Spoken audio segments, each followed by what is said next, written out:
Hi, it's Mark here again. Hi there. Thanks for coming and watching the video tutorial. This video tutorial is going to focus upon queries. Now, queries is the whole point in a way of us keeping data in a database, because what we want to do is we want to filter out. Sometimes we want to view it in a certain way. We only want some data from it. We don't want all. So this is how we work is with queries. We've got a table, and within the table we've got the student ID, which is an auto number, it's unique. We've got the first name, surname, we've got a date of birth, and also whether they're enrolled or not. Now, one of the things in which we would definitely want to do at the moment is we'd maybe want to see a list of the students that are enrolled. So what we can do is we can bring these fields in. So to create, so we go to the Create menu, and within the ribbon we've got Queries. Now, like I said in the previous videos, tables and queries are best to run from design view. You know what you want, it's quicker to do that, more efficient. Forms and reports are best used with wizards. That's my own personal preference. You can find out for yourself. So query design. So we go to the query design. What we're going to do is we can pull in fields from tables or from other queries.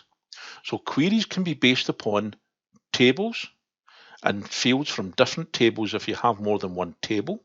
We've got a flat file database here, which is just the one table. If we had more than one, then the tables will have a relationship between them possibly. You can pull in any fields from them and do your query based upon those different tables. We could also do a query based upon a query. What I'm going to show you is how we can do a quick query here based upon a list that we want to see very quickly, and also how we can actually create a query from a query as well, and how we can edit queries. So this query design. So within the query design, the ribbon changes for the design. We've got add tables from the ribbon. We've also at the right hand side of your window, you've got add tables. Now you can add tables, links, or queries. So it's tables. I'm going to add the students table.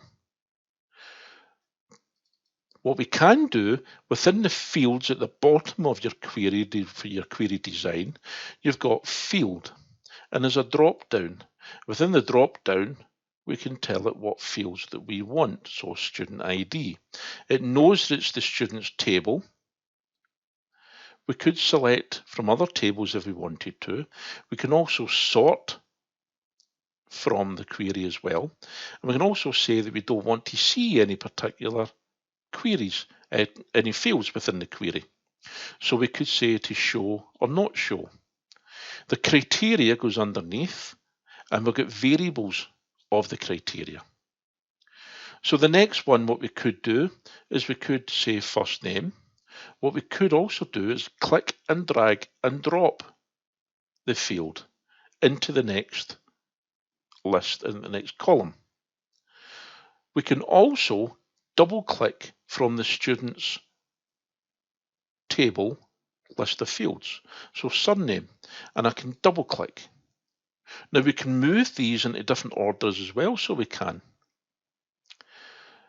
So if we just want to know the student details, we might not want to know their date of birth, but we do want to know whether they're enrolled or not. So that is the query. So within the criteria itself, what we want to do is we want to show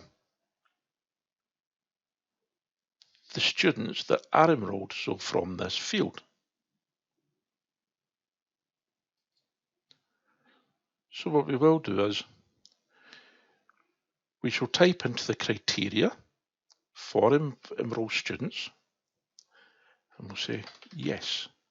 So true or false. So now we're going to run the query. Now we can just run the query from the run button, and it performs any actions that are associated with this. We can also just go to the datasheet view, and this is the same as what I showed you previously for any other design. We get the design view, which we're in at the moment, and we get the datasheet view to convert to. So there is the list of all the students that are enrolled. We can go back to the design view, and we can change that any which way that we wanted to. So what we could do is we could sort it into ascending order for the surname. And there we have it. So it's not by student ID, it's by surname. And nicely done for us. What I'm going to do is I'm going to save. So we click on the save button and we call this query enrolled and click on OK. So then we can exit. Now just to show you, if I change the table, and we add somebody else to the table, for example, and we'll say Jane, and we'll do another Wyman, why not? So if we say there 25th of the 4th, 2001, and then we'll say that they're enrolled. They weren't enrolled before, they weren't listed before. So there's the table. So at any point after you saving a query, at any point you run the query, then what's going to happen is it's going to show you the most recent. So there is Jane Wyman down the bottom there. Now to edit a query, if you run the query, you get the listing. We can go back to design view. So the top left hand corner again, into design view. And what we can do is we can say, we don't really want to see all those ticks. We know that the return is going to be any student that is enrolled. So why do we need to see all the ticks there to confirm? Let's trust the database to actually give us what we're looking for. So if I save that, that is the editing of that query. If we run it, there's the list of enrolled students. And we know that by going into design view to have a look to see what this query actually is. So what we could do is we could say, well, let's think that we want to have another query.